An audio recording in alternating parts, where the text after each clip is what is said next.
Bon vespre, el Mallorca Jazz a Vitòria, on demà a partir de les 8:15 del vespre s'enfrontarà a l'Alavés. Abans de partir, l'equip ha entrenat ben prest avui de matí a Son Moix.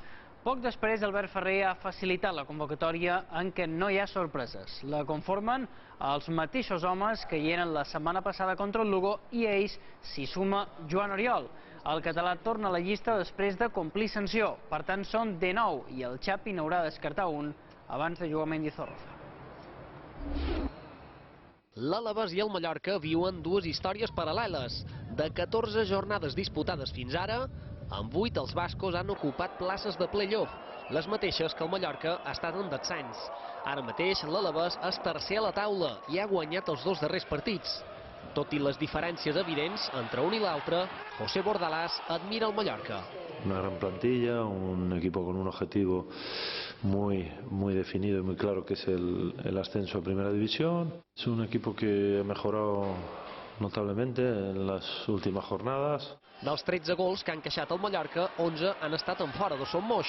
A més, els vermells són el segon equip que manco gols ha firmat. Això contrasta amb el discurs de Bordalás.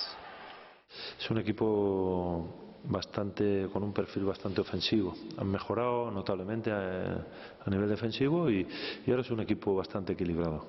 Per demà l'Alavés no disposarà de dues peces importants, Carpio i el màxim golejador, Gaizka Toquero. Els bascos presenten bons números com a local, amb 4 victòries i només una derrota. El Mallorca es trobarà un equip intens, per dir-ho així. Un tema que nosaltres no podem entrar, perquè no som aquest tipus d'equip. D'entrar a picar baralles, entrar a discussions, històries d'aquestes.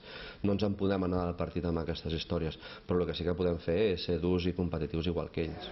Avui Bordalás ha contestat Ferrer a la sala de premsa.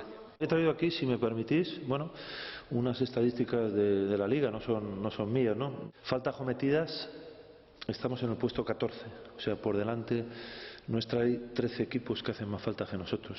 Y somos el segundo equipo que más falta recibe del campeonato, el segundo. Eso no me lo invento yo, está ahí. Una mentira, la dicen muchas veces, en este país ocurre, ¿no? Que al final acaba la gente creyéndosela. El que és totalment cert és que demà al Mallorca només li val la victòria.